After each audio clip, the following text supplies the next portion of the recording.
The 2023 Subaru Solterra doesn't have 500 horsepower or 300 miles of range. It can't recharge in 15 minutes or power your house as a backup generator. There's no frunk, and it won't bowl you over with outrageous specs or design. We'd consider it a homework assignment turned in late were it not for its off-road acumen, which makes it rather unique among mainstream EVs. Sure, you can ice your shrimp in the frunk of a Ford Mustang Mach-E. And you can power your fridge with a Kia EV6. But you wouldn't want to take either of those crossovers too far off the beaten path.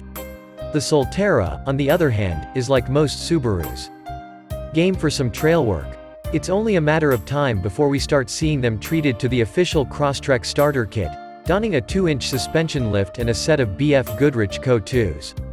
As with its BRZ coupe, Subaru jointly developed the Solterra with Toyota, which has a counterpart catchily named BZ4X. But the Solterra and BZ4X diverge more than the BRZ and its Toyota GR86 twin, most notably in the fact that the Solterra is only offered with all-wheel drive, which is consistent with the Subaru ethos. The BZ4X offers a lesser front-wheel drive variant. With 8.3 inches of ground clearance, decent approach and departure angles, and 19.7 inches of water-fording ability, the Solterra should be happy enough to haul your mountain bikes to the trailhead. Or get your kayak to the put-in, or schlep your big goofy mutt to that dog park. That's accessible only via a rutted forest road. You won't want to get too carried away, but we took it on some Arizona ORV trails and it acquitted itself surprisingly well. Scrambling up inclines steep enough that you had to use the forward-looking camera to see over blind crests. Like Subaru's rugged wilderness models, the Solterra gets a dual-function X-mode system to tailor its power delivery to the situation, allowing some wheelspin in sand, for instance. It also offers brake-based torque vectoring to send power across its axles, mimicking the action of locking differentials, so you can put two corners of the car in the air and still maintain forward progress. Subaru demonstrated that talent on a set of artfully arranged ramps, claiming that they'd wanted to bring some competitive vehicles to illustrate the Solterra's advantage, but, humble brag alert, none of them had sufficient front-end clearance to climb onto the ramps.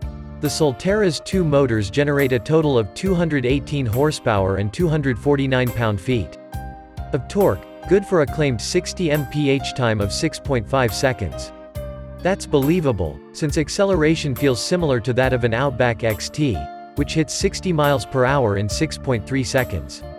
This car clearly belongs to the Outback, Crosstrek branches of the Subaru family tree rather than the WRX sect, although it would be easy enough to mount bigger motors and push it in a sportier direction.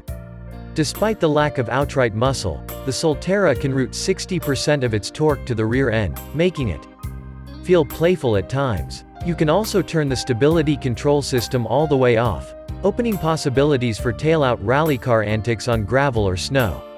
We confirmed that the Solterra is happy to rip a donut. With a 72.8 kWh gross capacity battery, the Solterra earns an EPA-rated 228 miles of range in premium trim and 222 miles for the limited and touring models, which are heavier and wear 20-inch wheels instead of 18s.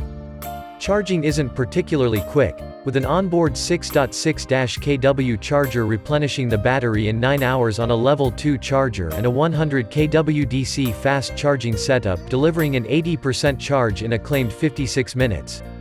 Subaru envisions owners charging overnight at home rather than taking interstate road trips. If your campsite is more than 100 miles away, maybe take the Forester. As you can tell by looking at it, Subaru and Toyota didn't prioritize cargo hauling practicality. The Solterra's trim front end precludes a frunk, and the raked roofline means that the rear cargo area is better suited to groceries than, say, bikes. In the name of an airy interior there isn't even a glove box.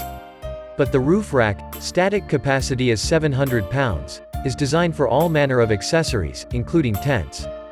And an activity mount under the rear bumper can accept hitch-mounted racks and cargo carriers.